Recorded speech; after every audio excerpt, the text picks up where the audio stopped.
जी हाँ दोस्तों, इस वीडियो में आपको सभी अति महत्वपूर्ण प्रश्नों के बारे में बताया गया है जो कि पिछले कई एग्जामों में पूछे गए हैं और आगे भी पूछे जाएंगे। तो आप वीडियो को शुरू से लेकर लास्ट तक जरूर देखिएगा।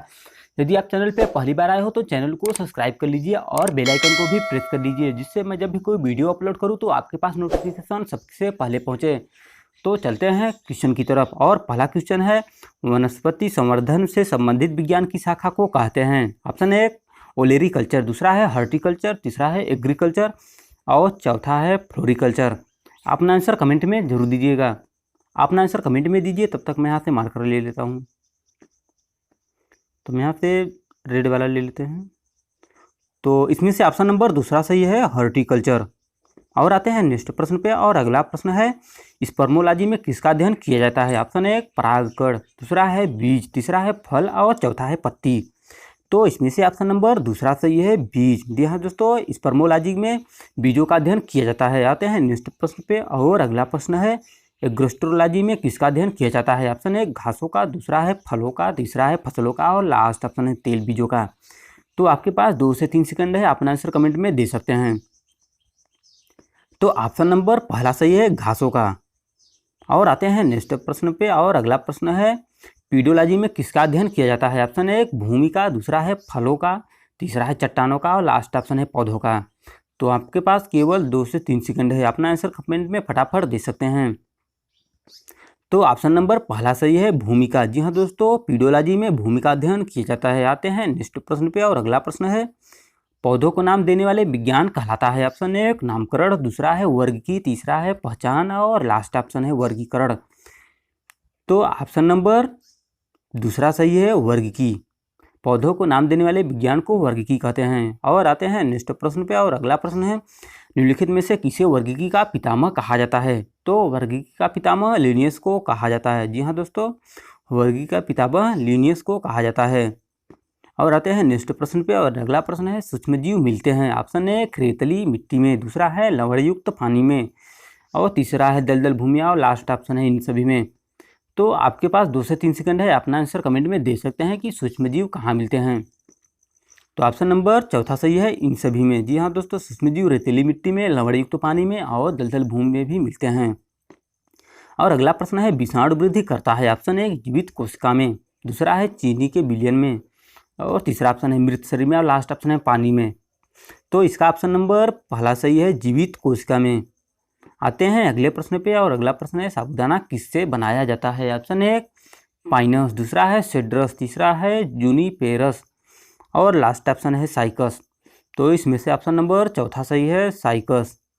आते हैं नेक्स्ट प्रश्न पे। और अगला प्रश्न है, फलों का अध्ययन कहलाता है? ऑप्शन ए फिनोलॉजी, दूसरा है पोमोलॉजी, तीसरा है ग्रेस्टोलॉजी और लास्ट ऑप्शन है एंथ्रोलॉजी। तो इसमें से ऑप्शन नंबर तीसरा सही है, पोमोलॉजी। जी हाँ दोस्तों, फलों का अध्ययन पोमोलॉजी कहलाता है। आपको जितने भी प्रश्न बताए गए हैं सब प्रश्न VVI हैं, आप इसे अपने ड्राफ्ट नोट में जरूर नोट कीजिएगा। और बढ़ते हैं अगले प्रश्न की तरफ। और अगला प्रश्न है, द्विनाम पद्धति के प्रतिपालक हैं? ऑप्शन एक डार्विन, दूसरा है थियोफ्रेटस और तीसरा ऑप्शन है लिनियस और लास्ट ऑप्शन है हिप्पोक्रेटस। तो इसमें से ऑप्शन नंबर तीसरा बिल्कुल सही है, लिनियस। जी हाँ दोस्तों, द्विनाम पद्धति के प्रतिपादक लिनियस हैं। आते हैं नेक्स्ट प्रश्न पे। और अगला प्रश्न है, जीवाणु की खोज किसने की थी? ऑप्शन ए रॉबर्ट कोच, दूसरा है लुई पास्चर, तीसरा है लीवेनहॉक और चौथा है रॉबर्ट हुक। तो इसमें से ऑप्शन नंबर तीसरा बिल्कुल सही है, लीवेनहॉक। जी हाँ दोस्तों, जीवाणुओं की खोज लीवेनहॉक ने की थी।